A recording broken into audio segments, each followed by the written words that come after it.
Yeah. Yeah, go ahead, Lisa. Yes. Shout out to Chop Nation. We're here for another episode, another week. Make sure you like, share, and subscribe because y'all ain't been liking, sharing, and subscribe lately. And that's what you got to do when you come up in here. It's because how you going to come into the Chop Up Show without liking, sharing, and subscribing?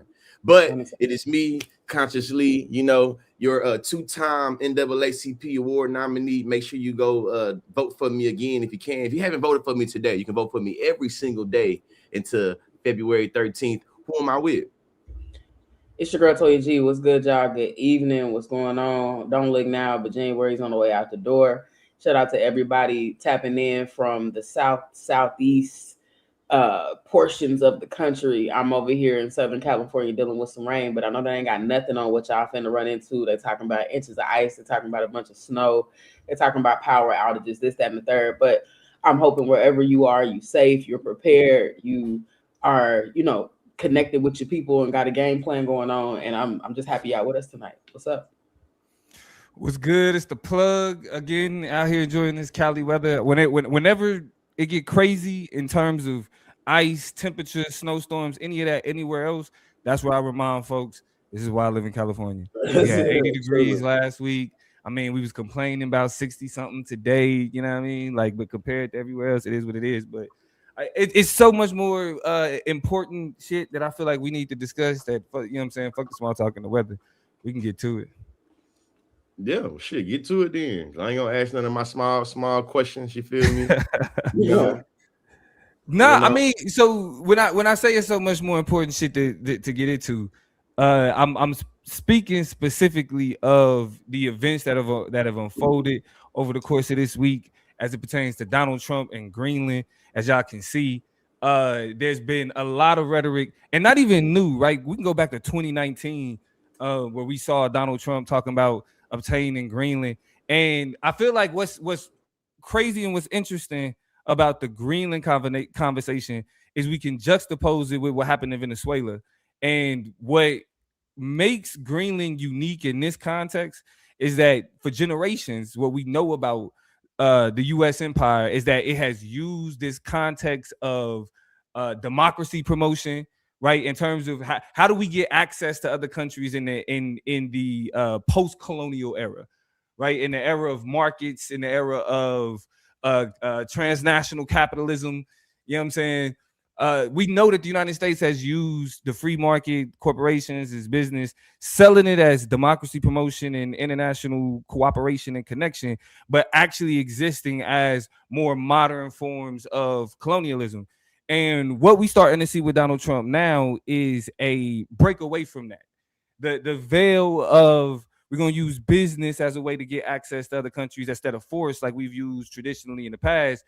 We kind of going back to that. Now, a lot of people would say it ain't really going back to, it's just taking a different face. But I think that's a unique thing that needs to be discussed, the implications of it taking a different face. And we can use the events of what happened with what's going on with Donald Trump and Greenland now. Now, I want to start with what I think, and I want to get your opinions on this. What I think is it's an example of life creating its own jokes. I don't know if y'all know about the Onion, right? Like y'all familiar with the Onion is? Definitely familiar with the Onion. So what I'm about to show y'all now is a letter from Donald Trump. Hold on. Hey, hold on. I gotta tell you this. On Instagram, your face is completely cut off because you're on the side of the screen. So you gotta you either look over to the left. So everybody on Instagram has missed everything you said because you be in the center. There you go. There you go, old man, Unc. Yeah, nah, all this new technology and all of that. No, I was saying as millennials, you know what I'm saying? We got to shout out the Onion. I feel like that was such a big, that framed and shaped so much of, peppered into the news and different news sources or whatever. Was a nice little Onion article to, make you laugh a little bit and think, oh, gee golly, journalism, you're so silly. And right. But we would look at that shit and be like, it was the absurdity of the Onion piece that made it hilarious. You know what I'm saying? It was like, this is it, even though it's making fun of it, it's like, nah, we wouldn't believe that happening. This right here is an example of that no longer being the case. Now with Donald Trump, and y'all can correct me if I'm wrong, it's been a lot of shit that's been like, that's some onion shit, right? That can't be real. This has to be satire. But this one takes the cake. This is a letter from Donald Trump to the Prime Minister of Norway discussing his justification for why he want to take Greenland. And I'm gonna read it, right? Considering your country decided not to give me the Nobel Peace Prize for having stopped 8 wars plus, all caps. So one, he's already sending correspondence as if he's on Truth Social already. Oh, he said, I no longer feel an obligation to think purely of peace, although it will always be predominant, but can now think about what is good and proper for the United States of America. Let's think about the implications of that.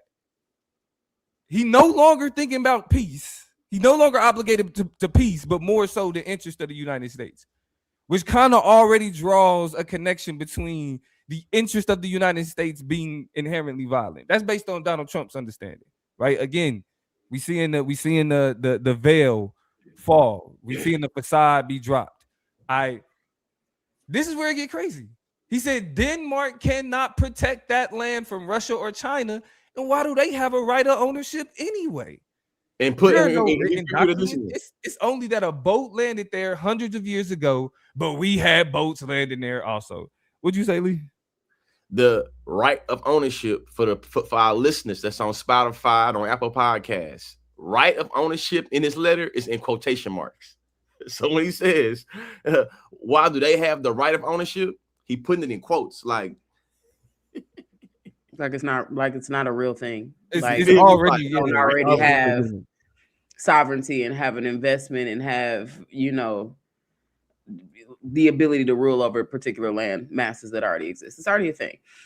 How does it conclude? He says, I have done more for NATO than any other person since its founding, and now NATO should do something for the United States. Now we're gonna ignore the fact that he's been trying to get rid of NATO since he's been in power, every time. He says the world is not secure unless we have complete and total control of Greenland. Thank you. Now in 2025, as scholars who study anti-imperial, literature, who's broken down and analyzed and argued the imperial nature of the United States, this being real, is it absurd or is it dangerous? Both. It's absurd and it's dangerous. Not only is it absurd and it's dangerous, Toya, I think this is the nuance right here.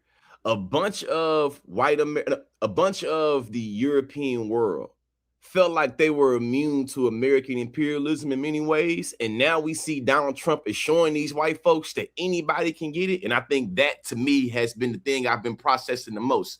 I underestimated how much backbone the Europeans will have, because a lot of times I feel like they're America's little bitch. And I'm saying it as a black person that's against American imperialism, that feel like they always already just bend they knee to whatever America is saying. So the fact that we're gonna get to, I ain't trying to get too ahead of the segment, we're gonna get to how everybody else is responding. And I think that is the part that we got to unpackage. The way that we view the global north versus the global south, and we usually see the global north always being in cahoots and being in compromise with each other, in the way that they're always able to have a social constructs that say that we're going to do good to each other and we're going to keep that folks for the global south. We can do the blacks and the browns this way, but we agree we can't do each other this way. I think that right now is what Donald Trump is doing right now. He's destabilizing the European rule of order and making it where now you fucking up what we agreed on. You know what I mean? And right now you can't pull your militaristic things on these Europeans because we ain't going for it. Toya?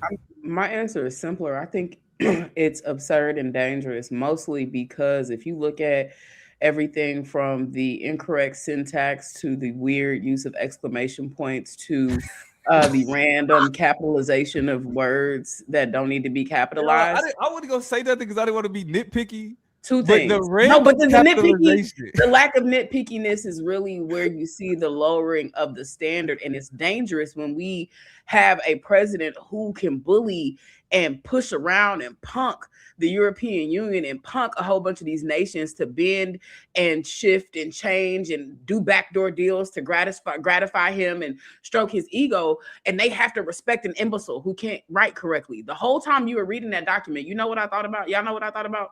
That girl from OU and how she got away with writing that paper in that class, and how they all just stupid and dumb Samantha. and get credibility and get, you know what I'm saying, notoriety and end up with respect of people. And it's like, how are you're garnering the respect of idiots, right? Because like they're willing to kowtow and bend and bow to you, and you do not have the proper ability to construct sentences correctly with appropriate capitalization, syntax, use of punctuation in ways that represent and reflect a document from a world leader. Like that's what's sad. Premier world leader Is that he is able to have such an influence, such a reach, be so captivating, be so swaying, and they have to be like, yes, Donald Trump, but they look in the French embassy, the people over in Germany, folks in there, Belgium are just looking like, look at this shit. You know what I'm saying? Like, and that's what becomes embarrassing and mind-blowing and absurd, but also dangerous is look who has the power. Somebody who is able to get this off, and in response, world leaders would be like, yep, that's crazy. Oh, let us do this. And not President Trump, please rescind or revise and resubmit. Like, you know what I'm saying? And it's just, this is who the president is. What I mean, so yes, there are, you know, internationally political and imperialistic questions behind this and whatnot. But I just, on the surface level, it's just very dangerous because look who's calling the shots. You know, and that's what I think. Here's the thing about the absurd part, because this is why I slightly disagree with y'all. I don't think it's absurd at all. I think it's on brand. And the issue with calling it absurd, it allows us to be like, well, because it's not the neoliberal, neo-colonial approach that we saw from Clinton, that we saw from even Bush, that we see from Obama. Right, we can look at all of their colonial efforts at like being framed as democracy promotion, and that was absurd. The fact that, you know what I'm saying, the fact that Halliburton was going to bring democracy to the Middle East was absurd. You know what I'm saying? The fact that Obama and them cozying up with companies to create international relationships is going to make those other economies better. Those countries that they taking advantage of better. That was the absurd shit. Right, now in 2025, in like the modern era, like we finally run into, when we talk about like, this is what the empire really is. It's like, it's this. It's them being like, you know what? We only care about peace insofar as we making sure our needs are met. Interest convergence. You know what I'm saying? Shout out to Derek Bell. As long as we got what we want, we'll be peaceful because we the most dangerous. We the motherfuckers is the most willing to blow some shit up when necessary. So y'all want us to stay peaceful. And that's essentially what he's saying. So the fact that we think him saying that is absurd is because it's based in that we've bought into the myth that we've gotten over, or we've evolved from this type of approach to international relations, when it's like, nah, like this is what's real. This is really them. You know what I'm saying? That honesty. Because but after this. But absurd is wildly unreasonable, illogical, inappropriate. That is the embodiment of Donald Trump. Donald Trump is an absurd person. He's wildly unreasonable, illogical, and inappropriate. What he doing right now with Greenland. Not only is it inappropriate, it's breaking all of the legal things that they try to justify putting niggas up under. Hey, right, he would be allowed. Part of the conversation we about to have is the justifications that they saying is that make him absurd. We don't think is real anyway. Like that, the democratic principles that I'm gonna put a pin in that, because that's because we'll transition into that. My thing is because I will just double down on the notion of absurdity only because I think he becomes a case study on how you can take absurdity and make it palatable and marketable to people, right? How you can get up and say such a thing like, I don't stand for peace, and have like a group of people, a voter base, like individuals, like an electorate who's like, yeah, no peace, right? That is where it becomes fascinating. Not only is it very much absurd, but it is absurdity par excellence, dare we say, because he has taken it and uses it to mobilize and to patronize and to kowtow to a very particular group of people who are invigorated by the fact that you want to go steal a Nobel Peace Prize, or that you want to start a war and be like, or you want to tell people the only thing controlling you is your own conscience and not the system of government that you have. Like that's the part. Right. That's absurd. It's like the complete ignoring of like they could complete ignoring of any type of sovereign legitimacy for Denmark. Like since you motherfuckers didn't want to give me the Nobel Peace Prize, I don't give a fuck about peace no more. I don't give a fuck about, bro. Essentially, that's absurd. Like, hold on. So, but hold on. But Lee, that's my point. Is it absurd when we feel like that attitude is the real face of the United States? To me, I said simply, the real face of the United States and the state of absurdity are not they're not mutually exclusive. I think that both of that, to me, it's like the realness of America is this absurdity, but a lot of times we've been able to look past it through the smoke screen of democracy, because democracy is all about this, that, and the other, through diplomacy, because this, that, and the other. We've justified a lot of absurd acts onto the world in the name of democracy. And just go back to the letter. The first two lines of the letter is, since you motherfuckers want to give me the Nobel Peace Prize, I'm not. That don't even sound that cool to me no more. Like you the president of the United States. Yeah, and so he didn't stop there though, because they just had like a global conference in Davos, Switzerland, where he like doubled down in their face this time. He in Switzerland, he doubling down in their face this time. That's it. Let me know if y'all can hear it. We never asked for anything, and we never got anything. We probably won't get anything unless I decide to use excessive strength and force, where we would be, frankly, unstoppable. But I won't do that. Okay? Now everyone's saying, oh, good. That's probably the biggest statement I made, because people thought I would use force. I don't have to use force. I don't want to use force. I won't use force. All the United States is asking for is a place called Greenland, where we already had it as a trustee, but respectfully returned it back to Denmark not long ago after we defeated the Germans, the Japanese, the Italians, and others in World War II. We gave it back to them. We were a powerful force then, but we are a much more powerful force now. And now what I'm asking for is a piece of ice, cold and poorly located, that can play a vital role in world peace and world protection. It's a very small ask compared to what we have given them for many decades. Now, if let's be for real, ice that's poorly located. I know, and let's be for real. Let's be for real. That was like Sopranos type. That was like a Sopranos type speech in front of the world. Like when you like, you know, we got the biggest guns, we have the biggest army. We just want to keep you safe, right? It's a shakedown. We just want to keep you safe. Man, this is a rundown area. If we take over, we'll have a better chance of, you know, protecting everything and keeping everything cool. You know, we're a deadly force. Now, we're not going to use that deadly force. I'm only mentioning it just so y'all know. But the issue that we run into, though, is if any other country was speaking like that about taking anything else, how do y'all think the United States will respond? Bombs over Baghdad.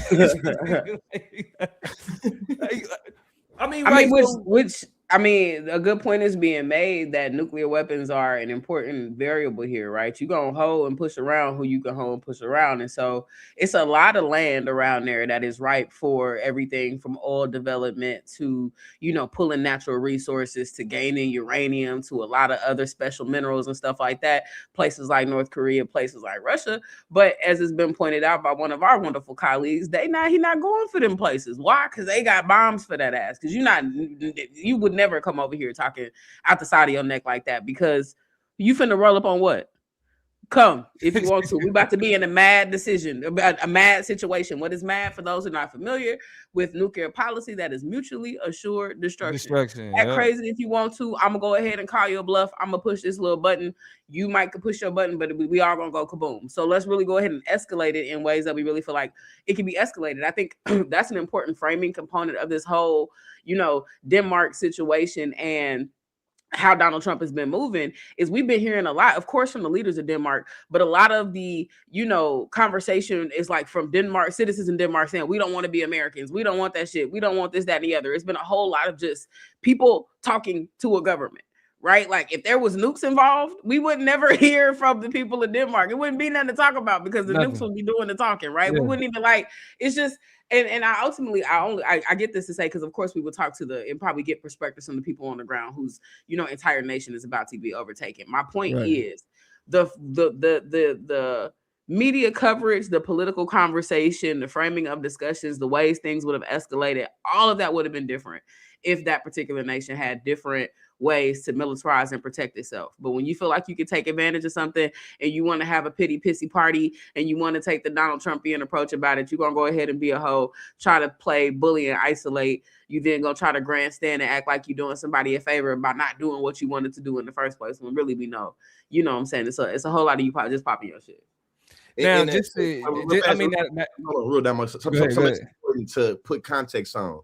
When Donald Trump says that we already had it, he's referring to what happened after World War II when Russia was able to go invade Denmark. And because Greenland is seen as property or I guess a colony of, I don't know, like it's seen as a territory of Denmark. Yeah. Greenland, like Puerto Rico type shit. Monroe Doctrine that allowed for America to protect Greenland from potential Russian or potential, German invasion. So because he felt like America was already protecting them, was already protecting Greenland, that means that we should be able to have it and we should already have it. He really showing how he being a narcissist and being like, hey, listen, I've been able to protect your humanity. Give it to me. I'm sorry. Yeah, it's a pimp hoe type relationship, bro. Even some shit like what he say. Put a letter back up real quick. This is a statement that really kind of blew mine. Bro said, "I've been protecting NATO since it started." Nigga, you was the president. You just started being president not too long ago. Why are you taking credit? He said. What'd he say? I've done more for NATO than any other person since its founding. What are you saying, gang? What are you saying? You was just, oh man, you ain't been president that long, fam. NATO was here since 1949. After he tried to get rid of NATO. Hey, this is an aside. Can I make an aside real quick? Go ahead. 1949. NATO. Who was it? Was it Head of State with Chris Rock and Bernie Mac? Yeah, and Bernie Mac. He was like NATO. You talking about NATO? That nigga NATO owe me some money. I just wanted to put that out there. That's one of my favorite Bernie Mac joke moments. Was in Head of State is one of my favorite. Yeah. Which, and the funny thing about it, Head of State was nowhere near absurd as this. Yeah, nowhere near absurd as this. That's what's crazy. Now we definitely want to. I definitely don't want to act as if they just laying down and Denmark and them is just like whatever you say, Trump, because they have made comments pushing back. You have the president of the European Commission, Ursula von der Leyen, said we stand in full solidarity with Denmark and the people of Greenland. Sovereignty is not negotiable. The EU Defense Commissioner, Andreas Kubilius, put it more bluntly. He said if the United States using force against Greenland, it will be the end of NATO, period. And Greenland itself, their prime minister said Greenland is not for sale. You cannot buy another people. Which again, I think you was bringing this up, George, that the whiteness of Greenland is the reason why they're making these statements, because look at who you talking to. Look at who you telling you can't buy another people. You know what I mean? Like the United States, like I'm talking about the way the capitalism functions, nigga, everything is for sale in this motherfucker. Like they buying and selling people is how we got here. You know what I mean? So it's like it's something to be said about how even when the empire, because empire turning itself, because being a part of NATO, that's an imperialist organization. Let's keep it real. You know what I'm saying? Like the purpose of it is to extend Western influence into other places where that like we are not geographically located. Yeah, I mean, we got other motherfuckers to do our bidding as long as we make sure the big bullies in their neighborhood don't, you know what I'm saying, don't make a problem for them. That's what NATO is. So we're not gonna act like NATO is just like this egalitarian global humanitarian effort. You know what I mean? We know it for what it is, but at the same time, seeing the white powers turn inward on each other, and just that the response of this is impossible, this can't be happening, is like, nigga, like, and this is a part of the problem that black people have with these conversations, because it's like all this shit that y'all saying is like completely unacceptable because Donald Trump has done it. We've dealt with repeatedly. It becomes difficult to feel bad. I get what the Prime Minister of Greenland is saying when he's saying, you know, I mean, this stuff ain't for sale. But you talking to the descendants of enslaved Africans, right? Like, so, you know, those type of statements become we end up pulling backwards, because it's like, well, maybe it's something you got to learn first. Like, you hear Donald Trump bullying them, and you be like, yeah, like, that's kind of fucked up how he on top of them, whatever. And then you hear them respond and be like, yeah, bro. And then what's crazy, because we talk about this, but then we'll talk about, you know, and not talk about, for example, the Tulsa massacre. We won't talk about the Africa family up in Philadelphia, and what we see historically, and many other examples, right? Roseville, just so many different places that were destroyed by white people who was just like, if I can't take that shit off you, I'll just tear it all up. You know what I'm saying? Like, if you don't want to give it to me, you know what I'm saying, I go and just cause some mayhem and some destruction. So you're gonna do it the easy way, you're gonna do it the hard way. But it's gonna get done. Yeah. But actually, that's a great transition to the next part of the conversation, because I do think that logic travels, like the logic that we see that's being applied to Denmark and being applied to Greenland and all this other shit, that is reflected back on how shit go down in the United States. And so when you look at what's happening with ICE, for example, I would make the argument that the facade being lifted in terms of how the United States moves internationally also lifts the facade in how they move domestically. Because like all we've been going back and forth about is ICE, is ICE. Not the last conversation before is ICE. We still talking about the young woman that was killed by ICE. There's been other ICE events. ICE then kidnapped the little kid to use the child as bait to get the family, you know what I'm saying, to come out so they can get who they want, and all of these other types of shit. But I do think it's important to note, though, as like when we talk about how what we're seeing with the empire is actually his true face, not anything new. We can say that about ICE. Like, ICE has been an ancient organization well before Donald Trump became president. But Donald Trump definitely, we can't ignore the fact how much he made it worse. Going back to a 2018 investigation by the Los Angeles Times, where they found that ICE had wrongfully detained over 1,400 U.S. citizens between 2012 and 2018. So when we talk about Obama and comparing him to Trump, we still see ICE being dangerous, especially for U.S. citizens. Even at that time, a 2019 ACLU analysis showed that local law enforcement agencies frequently held individuals for ICE without judicial warrants, and all of this is before the shit that we've seen recently happen now. So if that logic in these organizations, whether it's how they moving with Greenland and then how ICE is moving, what makes y'all think the way that they panicking about Greenland, the way they panicking about ICE, what makes y'all think, or why do y'all think people finally started paying attention? Like, why is it now how the empire moves becomes more relevant, even though it's been some shit that we've had to beef with about U.S. international policy, about ICE? Why is it now? Is it Trump's delivery? Is it something? Are we in something deeper? You know what I'm saying? In a different moment? What y'all think? I think it's Trump's delivery. I think it's Trump's delivery. I think that a lot of Americans love to have a beautiful face to American imperialism one that is much more softer, one that is much more black like Barack Obama's. I think the way that America moves internationally has always been about imperialism and expanding its empire and being able to exploit resources.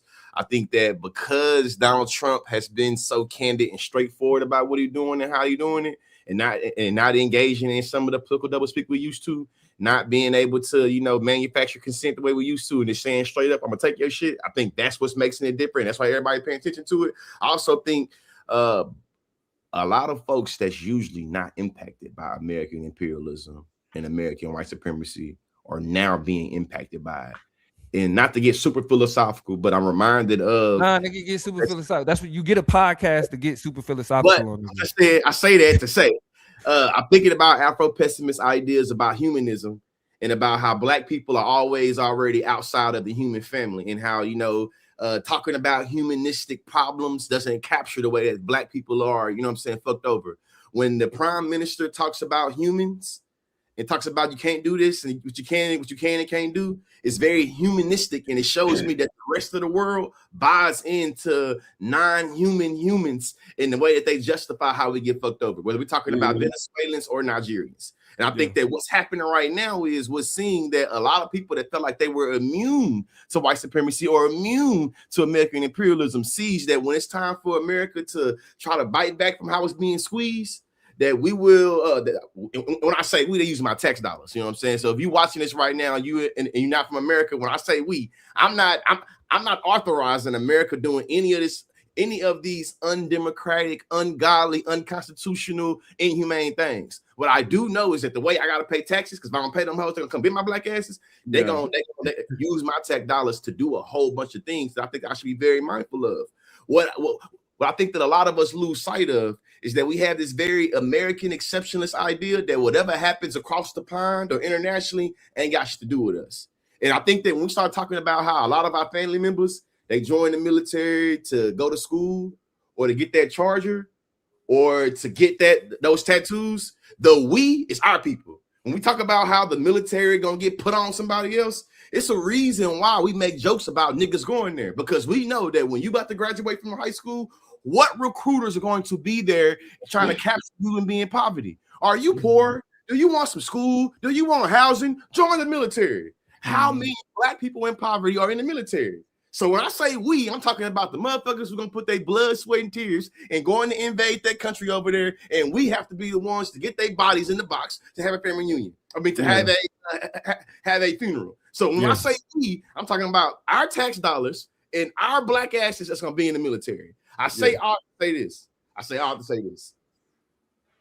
If we can't think globally and act locally, if we think that the way these white folks fight with each other doesn't have any bearing or material impact on us, not only are we lost in the sauce, it's going to continue to sustain the hierarchy of it being white over black, light over dark, to make it where we always saying what's happening over there don't impact us, while they recruiting our little cousins and our nieces and our nephews. And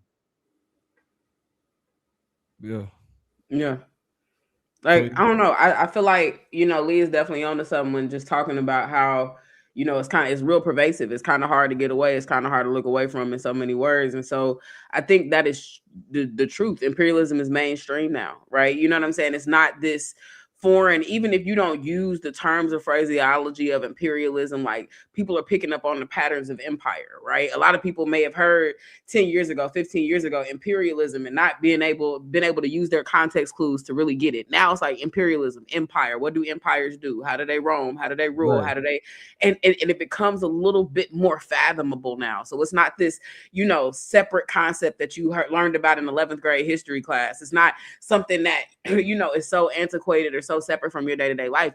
You're seeing what it looks like. It's material, right? To be in the empire, to be in the panopticon, to be, you know what I'm saying, in the grasp of, the long and far-reaching arm of the state. And, some people was just like, yeah, whatever. You know what I'm saying? They can't keep tracking me. They ain't worried about me. I ain't worried about them or whatever. No, they on your ass, right? They on your food stamps. They fooling with your tampering with your health care, your Medicare, your Medicaid. Your mama had coverage. Now she don't. Now all of a sudden it's real to you. It's on your front step. And so many of the appendages of this particular presidency, right, are reverberating in people's real lives. So you can't, it's day to day. You know what I'm saying? That it's really hard to not be impacted by it. And this is where, Max makes a point that, in 2010, it was, damn, somebody got deported. Oh, really? That's crazy. And it was like this, thing that happened that wasn't really talked about. And that person probably needed to get the fuck up out of here. And you know what I'm saying? There are a bunch of different, because we didn't know about the system and the process and how, unforgiving and how sensitive and how, voracious it was. Right. And so it was just like a thing that happened. What the porter in chief meant. Like, right. Exactly. Really, right. It was just like, a low blow, one of the, many things that they wanted to kind of ding on Obama about or whoever about, but not really think to pay attention to. So it didn't matter when it was a gardener from across town that you heard about on the news, but now it's your gardener. Now your favorite restaurant is closed, right? Now your favorite business that you want to patronize, you can't. Now your neighbor that you seen that didn't bother a soul and that you didn't really know. Had no idea. You thought their English was just too good. You thought they was upstanding, got a good job, keep their yard clean, would never have fathomed that they have some, questionable documentation or don't, or are here legally, are doing everything right and still got snatched up. And now all of a sudden you pearl clutching, trying to figure out where things went wrong. You know what I'm saying? So I think a lot more of this happened to me, this happened to my person. I'm a teacher, my students scared to come to class. Right, a whole lot more. I'm, in this role, I'm doing this particular thing, and now my life has changed on a fundamental material level to where it's impossible to look away. I also think Max makes a point that is solid that, the stage of Minneapolis is just so unique, right? The last, I say, 5 to 10 years, Minneapolis has uniquely kind of been under a microscope. And one unique microscope they've been under is the tragic murder of George Floyd, compounded by just a few blocks away, the tragic murder of Renee Good. And now you all of a sudden got people just like, they killing everybody. And we've been telling y'all that. We've been telling you that white people are not safe. We've been telling you that X populations are not safe. And it's not just they're going to come after you next. You know what I'm saying? We've been, but now we see it, and the juxtaposition is just too vivid. It's too vibrant, right? And so much of the damn, it could really be me. It could really be mine. Oh, it's equal opportunity out here. So real.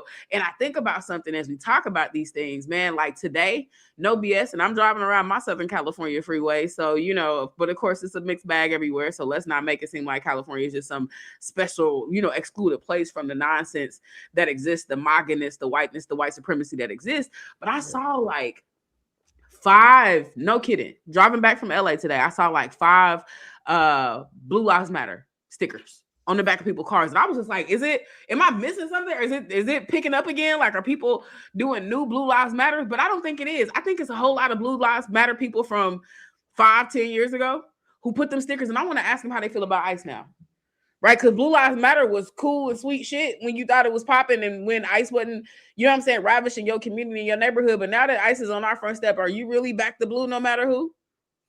Because that ain't nothing but an extension of the blue.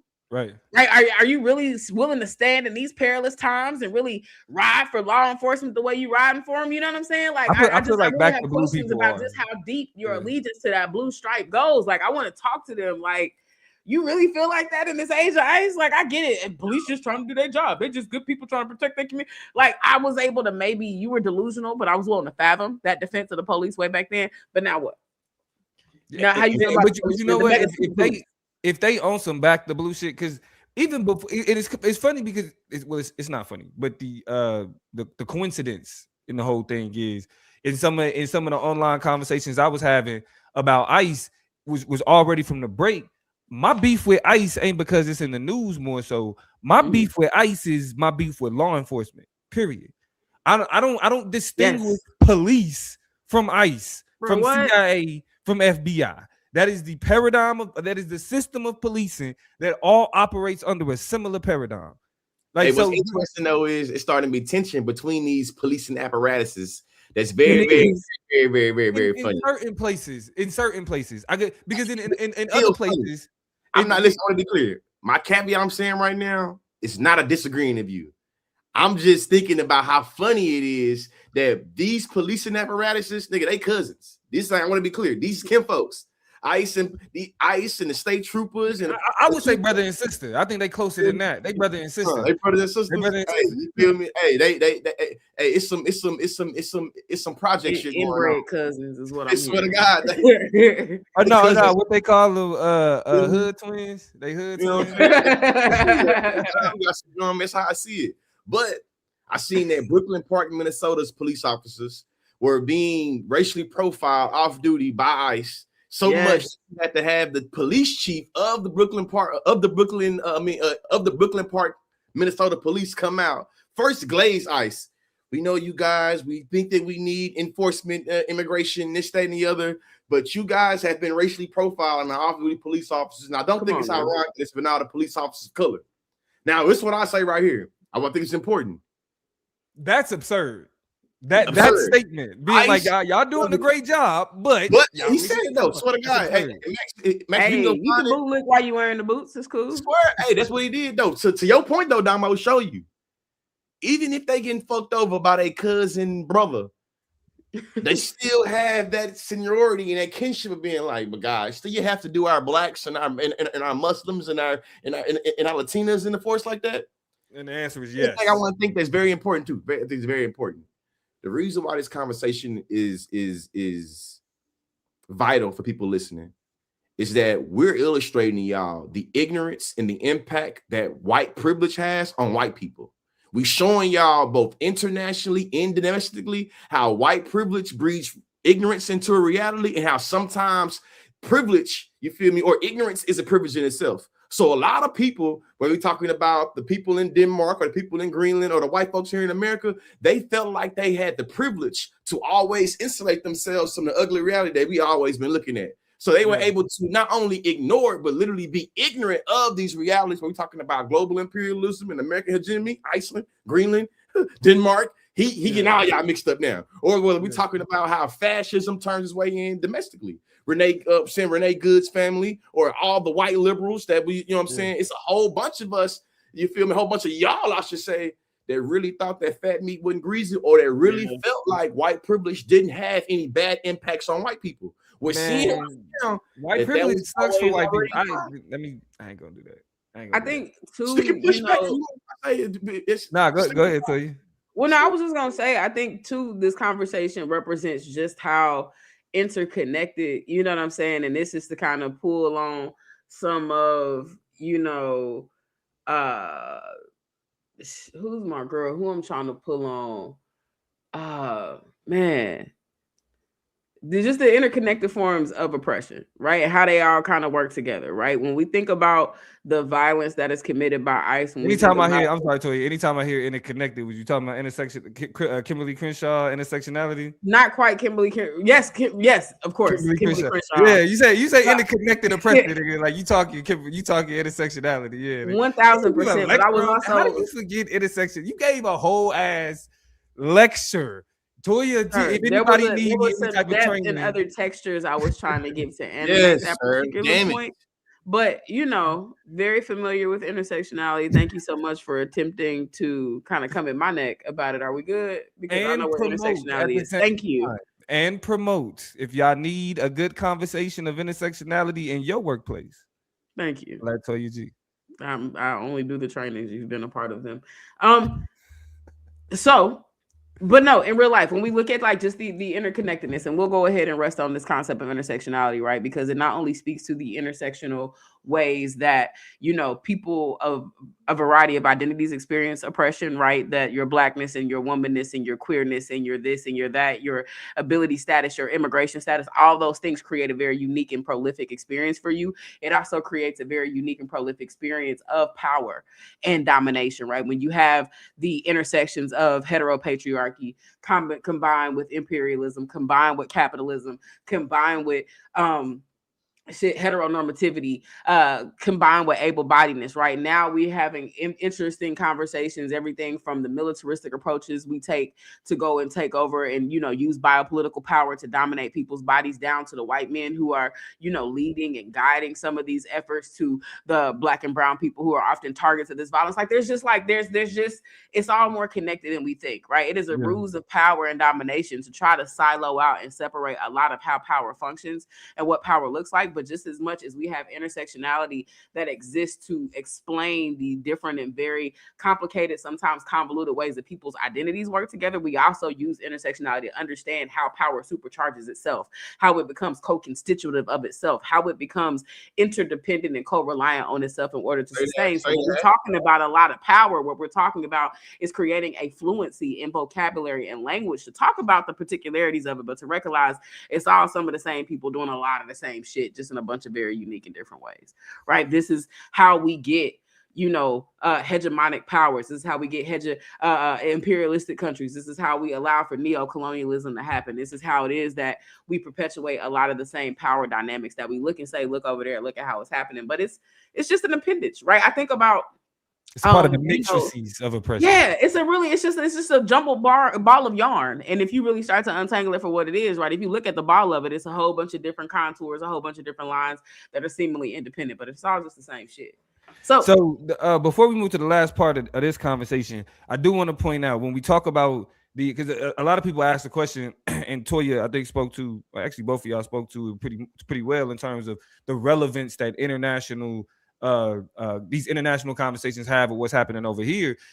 We can look at a direct parallel or a correlation that I would argue stems from the posturing that we see globally and how it reflects even ICE specifically. Because since Donald Trump has been posturing about Greenland, we've had a memo that was leaked by PBS NewsHour that exposed how ICE has the ability to go into people's homes without judicial warrants, right? Citing an administrative authority.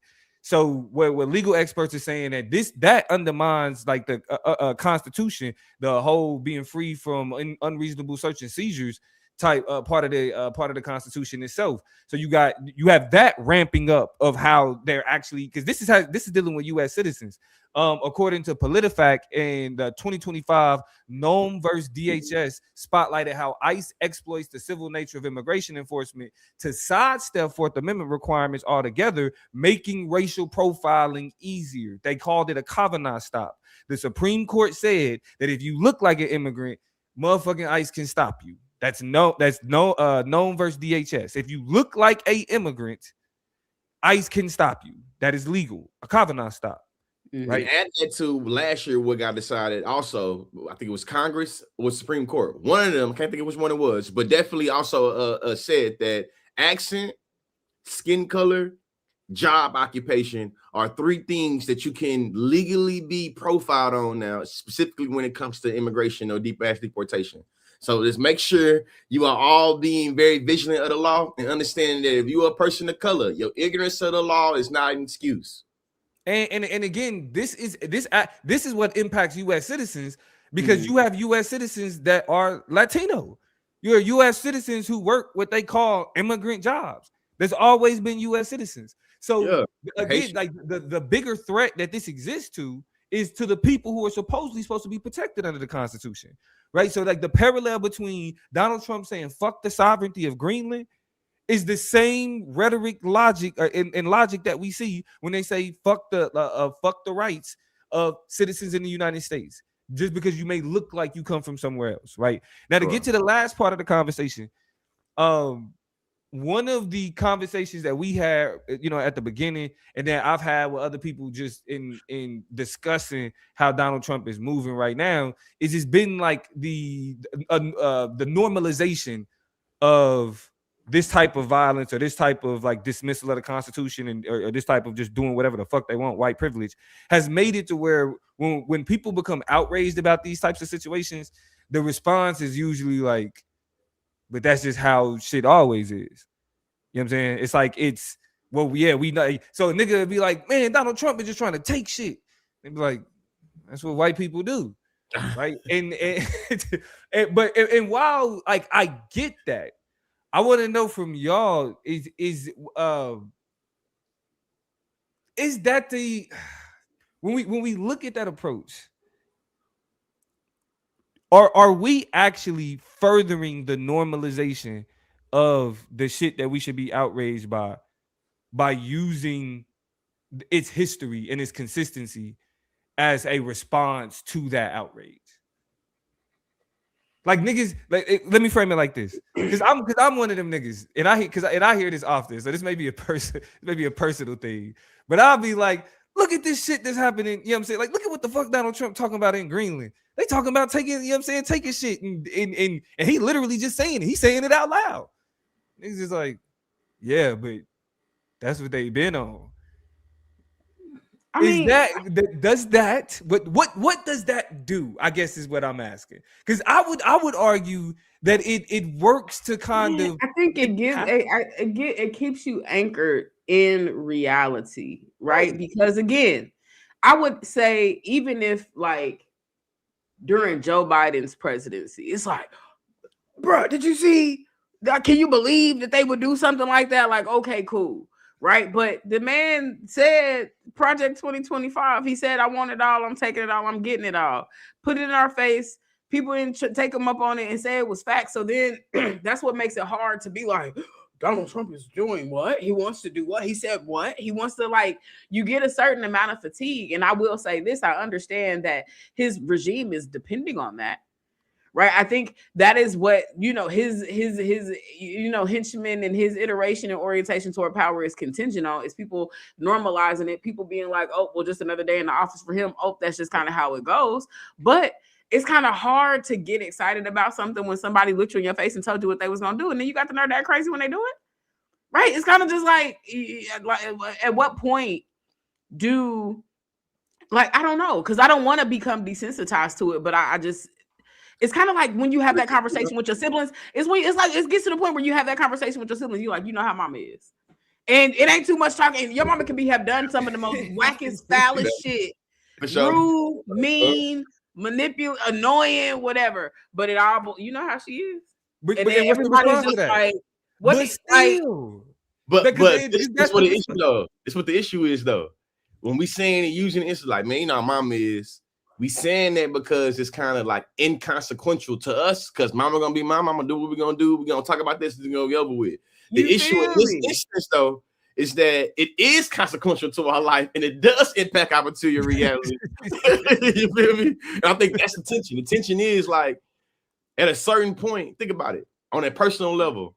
When you say, man, come mama, you are desensitized to mama bullshit. And you are accounting for it. It's not black people. It's not black people's response in the way that they've survived historically. We have always had to look and be like, mama on some bullshit again.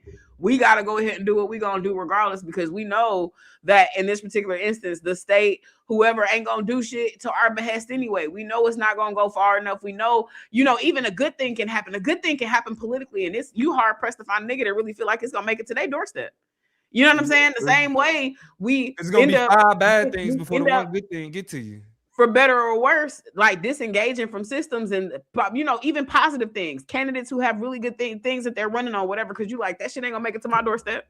Yeah. Right? What am I getting all excited for, to vote for, to participate for, if I don't really feel like the trickle down is gonna trickle down? We've been hoodwinked by that before. Y'all remember trickle down economics, right? That was just the 80s. Ronald Reagan was like, we're gonna get y'all. It's coming. Yeah. We just gotta get ours first, and we didn't see it, right? And so that has been the survival strategy for generations, is to not, you know what I'm saying? Like when we talk about our favorite athletes, what do they say about some? They say it about Jalen Hurts. He's never too high and never too low, right? He never gets too excited about a win. He never gets too dismayed about a loss. It's that even keeledness that gives him the all-star championship caliber, MVP caliber, status, is because he's been able to move through different environments in season and out of season. Since we were talking about church last week, y'all make sure you go watch that episode. But in season and out of season, right? My nigga is just like the same. And that has been the agenda, the strategy approach of black people being resilient for generations. But no, I'm not gonna be like, something bad is happening. Can you believe it? Because no. And I think the problem though is because I don't think outrage has to be, can you believe it? It can be believable outrage, right? You could have a crackhead cousin that has stole from you before, and you like, I'm gonna give him another shot. I'm gonna let him live with me because I know he need it, and it's my cousin. I love him. I want to make sure they straight. And then you let them in your house. I want all my cousins out there to stay off that stuff, because don't make me make them type of decisions. I just want to I want y'all to stay clean, because I don't want to have to decide like that. But carry on. But look, so you let them back in, and everything's cool for a while. Then you come home one day and your TV and PlayStation is missing. You could be like, and it's gonna be people that's gonna look at you and be like, now you knew. There's gonna be people that say that, but the one thing that niggas is not gonna say, well, it's some people may say it, but you still got a right to be mad though. I still have a right to be outraged because y'all was talking about this earlier. Look, I don't know. Y'all talking about this earlier. The absurdity of what Donald Trump is doing, right? Are we used to Donald Trump doing dumb shit? Yes. Do we know he's damn near lightweight illiterate? Like we know he's an idiot, and we still look at this letter and say absurd. This is ridiculous. But here's the thing: using your cousin example, cousin to cousin. If you call me and tell me what our other cousin did to you, if you tell me cousin Jordan came over here on some bullshit, I'm going to judge you because you don't have any boundaries, my nigga. You don't have a healthy emotional relationship to kinfolk, and that's my cousin too. You know what I'm saying? But my criticism, and this is what niggas do, is be like, you know what I'm saying? Like, there are some boundaries, there are some places I'm not willing to, and I'm shout out to my pessimists out there. There's some places I'm not willing to even let my brain go. I'm not willing to fathom a world, but that nigga sleeps on my couch. You cannot stay here overnight. I'm barely letting you stop by. But Toya, you can't stay tonight. But Toya, no, you can. I almost don't even want you to take your shoes off, my nigga, because I know how you move, and I know I need to watch your hands at all times. You feel me? Like y'all see. But look though, but Toya, when we say that though in the context of the empire, when we say that in the context of racism, right? When we say that in the context of misogyny, sure, we say it comes off, or the dynamic that it creates is that there is a timeline for outrage. And when that timeline means that we're beat down to the point to where it is what it is, then we're saying we're this thing that we should constantly be pushing back on, we starting to accept. That's kind of just like that's what happens. And when we say that's what happens, there is a tinge of acceptance of that circumstance in there, because I can recognize that's what happens and still be mad.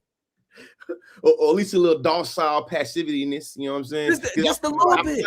I like these examples. I think a better example, a better metaphor analogy in this. We're talking about violence. Instead of crackhead, because crackhead cousins is some stereotypical shit. We don't want to be dismissive of addiction. We love everybody. We love everybody. Look, I said I'll let my crackhead. I'll give my crackhead cousin another chance. You know what I'm saying? The better analogy is this, Damo. The better analogy is this. You being hit repeatedly. In the first 5 times you got hit, you was like, after a while, it's like, it is what it is. Yeah. Oh, you should never be like, you feel me? And my mind's like, all right, man, the bully being the bully. It's like, no. Now, you know what? It's like a better analogy instead of last week. This week, I'm man. A better analogy instead of crackhead cousins going with George talking about is when you got a child and that child's constantly hitting on you. Sometimes I ain't gonna lie, my son like to punch. So sometimes I'm just like, all right, man, whatever. But exactly. You got to teach them early because you don't want them going to school hitting. You feel me? So it's like it's one of them things to where I get that I can be used to it, but me being used to it will never make it to where I'm not gonna say shit about it. And not only not say shit about it, I'm going to show you the outrage. Am I going to be outraged in terms of like confusion in terms like how could this happen? Like that's not gonna be me. Like, I get it. You know what I'm saying? I'm still mad about it, though. Like, yeah, mama, like, yeah, I know how mama get down. She's still annoying the fuck out of me, though. Like, I just keep it in the tag. Shout out to mama. Shout out to mama. Mama see this and be like, oh, is that right? You know what I mean? Shout out to all the mamas, man. Every mama. So my last question, as we wrap up this conversation, is how do we push back against that cynicism? Like, what do we what are some of the things that y'all can speak to, unless y'all believe that it's necessary to a degree, you know what I mean? But how do we push back? Because we recognize that type of cynicism creates apathy that pulls us away from being active, and that above all else, that's what we want to avoid. We don't want people not caring, you know what I mean? Because like then the type of violence that we speak into, like when people stop caring about that type of shit, like we have like it's like we feel like we're regressing from the times in which social movements and that type of caring was important. So how do y'all think we address the normalcy of it and still make it to where it's inspiring enough for people to push back? I mean, I The community. what, Going to feed my community, brother. I think it's what I think. I feel shout like out to Marshawn, man. Yeah, hey, we need some. I feel like a lot of individualism feeds into a lot of cynicism that allows for individuals to fall back on their immoral, unethical, selfish-like ideas about like shit. It is like what I do with me. And I think if we were able to define the phenomenon and make it act in a desired manner, thinking about how capitalism incentivizes us to be individual and selfish, and think about how that individual and selfishness gets us to turn a blind eye to how our neighbor getting fucked over or how our family members getting fucked over. I think as long as we have the idea of being the individualistic go-getter hustler, if I can get it, you can get it. It ain't my business, it's my business. To me, I think all those things play into the climate that makes cynicism always already sexy and seductive because it ain't my problem. I think, okay, re-ask the question so I can make sure I'm not going left field. How do we not fall into the cynicism? Well, unless you think that cynicism is healthy, like unless you know what I'm saying, but is it because you expressed certain, yes, I did. That's why I'm trying to find the optimist in me because I want to double down on the cynicism. But that's what I'm saying. I don't want the optimist because who you up here with? You feel me? Like, because y'all know I teach. Y'all know I teach. Yeah. You put out the SAT words, bro. Let me pull out. I feel like we should define cynicism for the audience. While you pulling that up, I came across a great opportunity. This is a side note. I've been I teach a homeschool program. Phantom. Say it again. What? I teach civics. I teach civics for this homeschool program, and we were talking about political participation. And I showed them a video of this young Black girl from the University of Wisconsin talking about voting and racism in Madison and all of that. And she mentioned Afro-pessimism. Mm-hmm. She and just briefly, but it was just like I was just like, okay, she kind of she did her thing. My students, I had them write a reflection essay on Black political engagement specifically, based on some of the comments she made, what they agree with, disagree with, where they think she could add to whatever. But a lot of them was talking about how the whole how society is situated around the enslavement and imprisonment of Black people. They found that to be an interesting concept. Some had criticisms of it. So like even these are like my 11th graders. Like it's a finality to it that they don't necessarily rock with. So I was like, yo, I could teach a lesson on Afro-pessimism if y'all want me to. And like the whole class was like, yes, I want to hear more about this. I want to know more about this and all of that. So I was like, I got a little hype, you feel me? Because I was like, I get to teach the new generation about, because I tell them like Mr. Damo's an Afro-pessimist, straight up. So it's a lot of stuff that don't surprise me. You know what I mean? But just because it's not a surprise doesn't necessarily mean Mr. Damo ain't gonna get, get in his ass. I don't say that, but it's a similarity in how we speak. But go ahead. Did you get the definition for the people, George?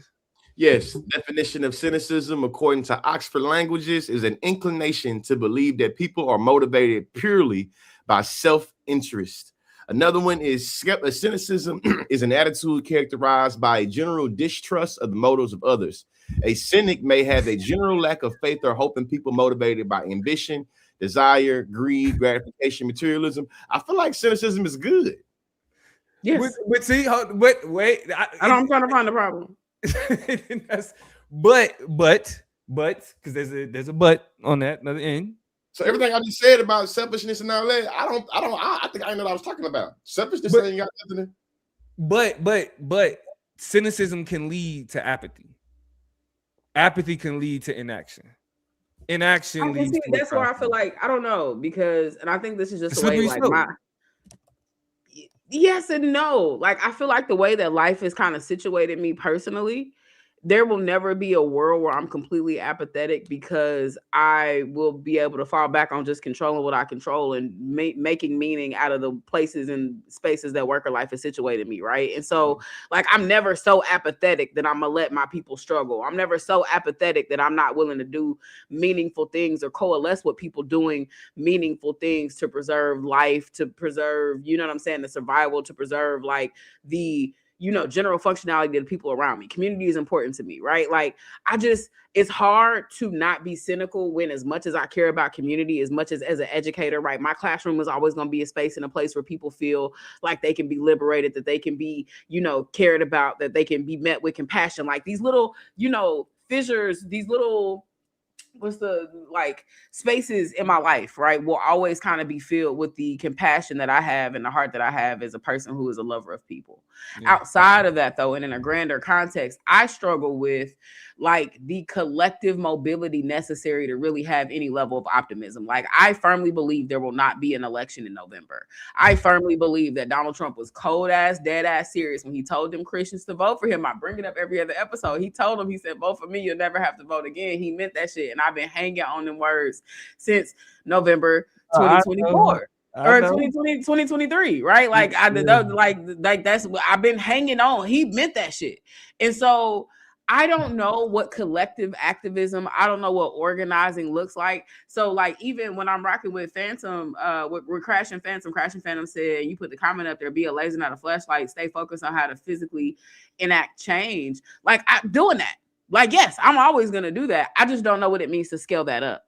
I don't know what it means to scale that up when there are very specific, not just your regular, democracy is broken, voting don't work type shit, but like concerted efforts to undo the Voting Rights Act of 1968, when there are specific, or 65, when there are specific concerted efforts to like kick people out of the country who are legal voters, when there are, you know what I'm saying? Like, so much shit.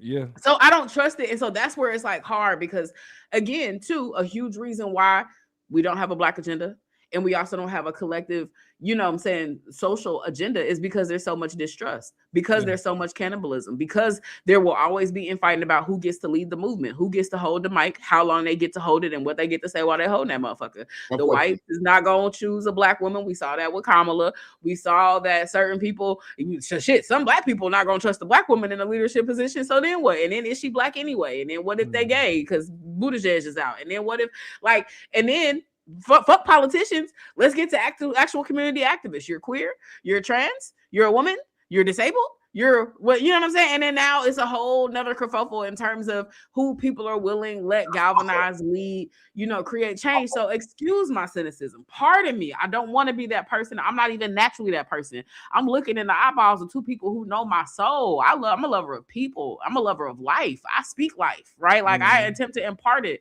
and have fortified my entire reality with this kind of vigor of what is possible. I just don't always see it when it comes to what the political orientation looks like as we move forward. And it's hard to buy that when they doing shit in our face.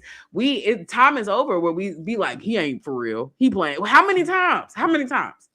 Yeah. We get to be shown before it's just like, nah, he really coming to eat this shit up, and it might be too late. So it might be too late. Yeah, I'm not there yet. So to cap it off, and then Lee, you can close this out. We use this analogy in debate. I don't remember where it came from, but we use this analogy often, especially in the context of working through the cynicism that we have based on our circumstances. And that is, the circumstances of slavery, people felt that was what it was. Slavery was the reality, was going to be the reality. And for as long as it existed, it was the norm for a lot of people. Slavery only became a memory. It only became something to undermine when enough people looked past the cynicism and viewed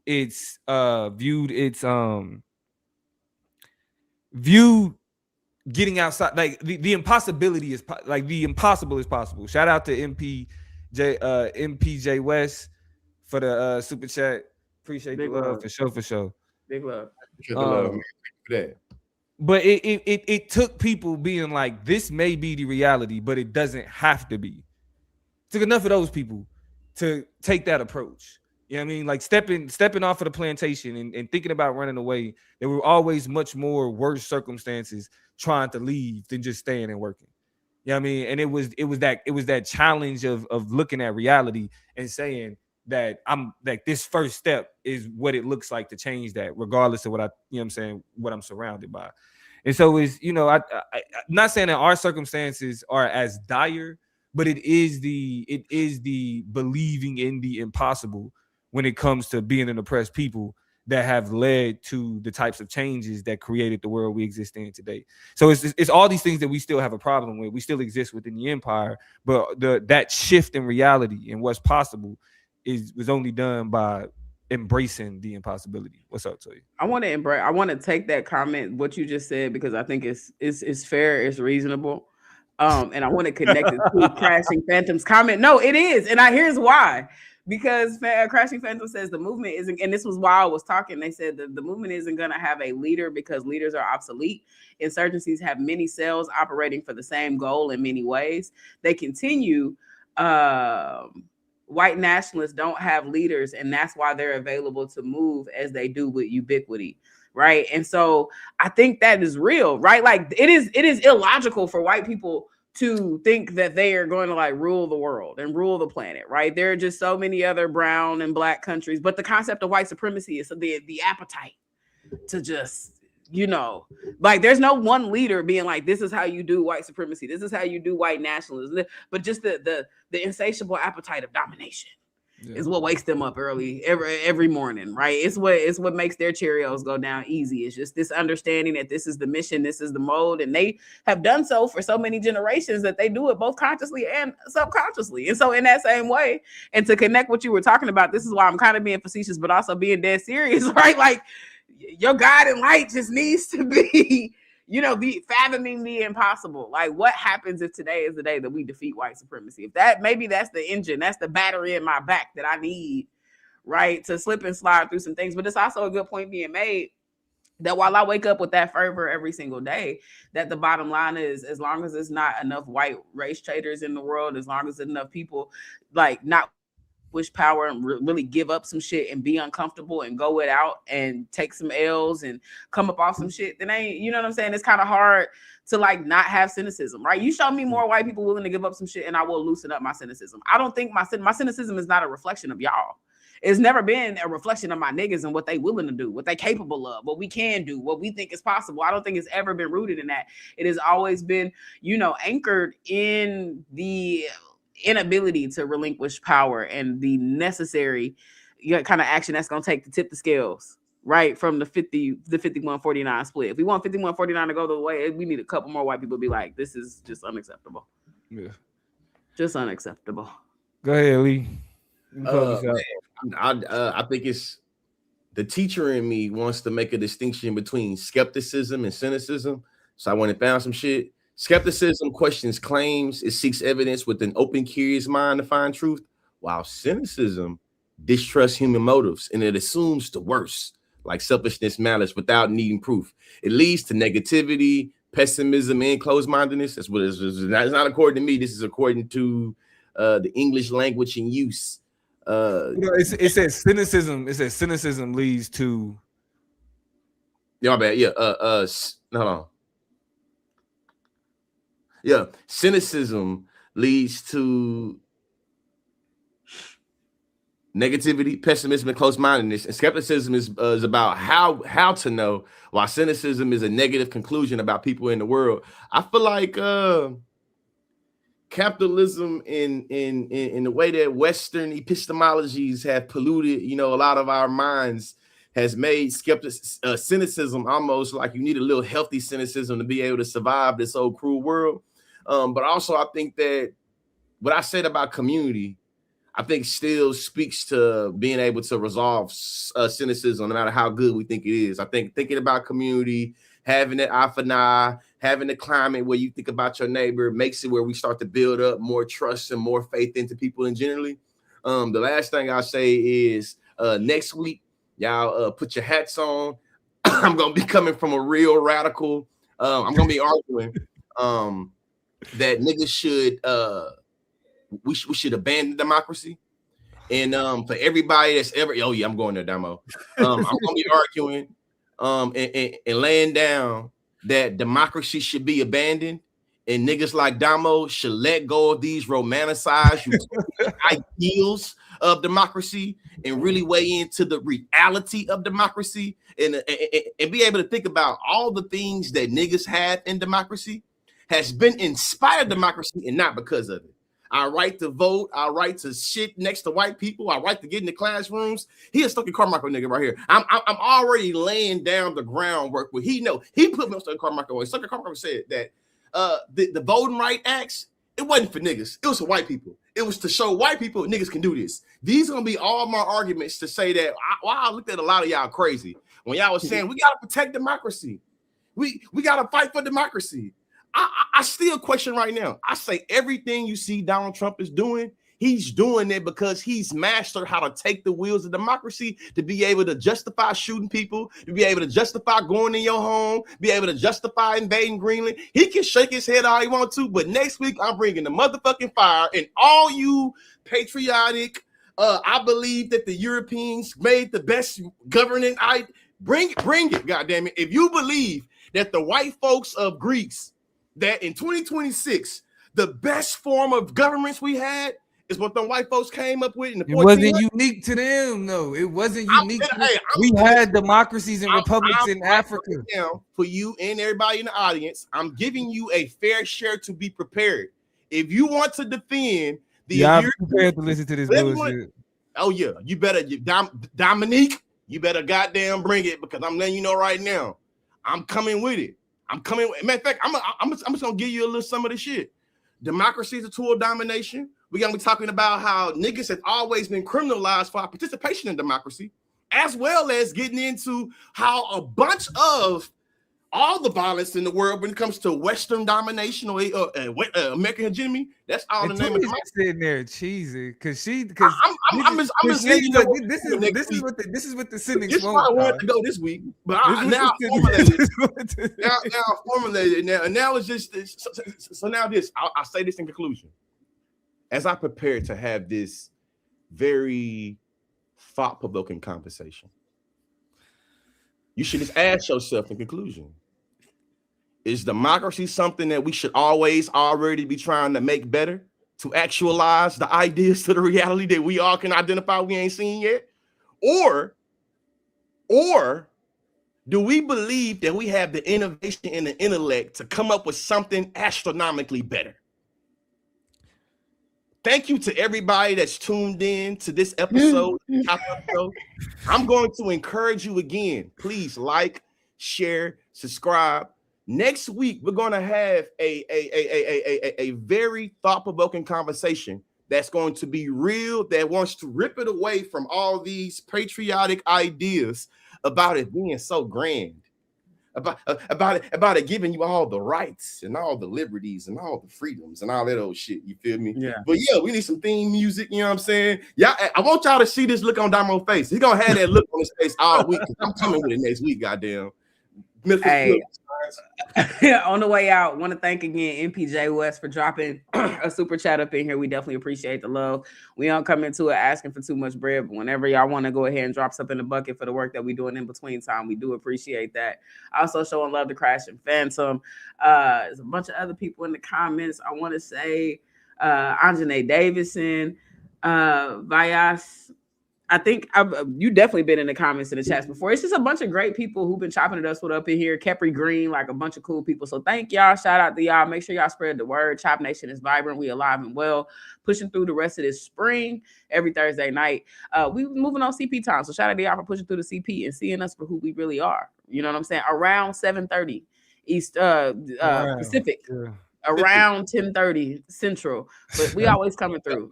In the meantime, around 9:30 Central, you feel me? The whole time. Around there, you know what I mean? Just put up in front of your TV and get ready to have some conversation. Bring your popcorn, get your family in front of the television on. We got to do it like the real YouTubers though. It's not get in front of.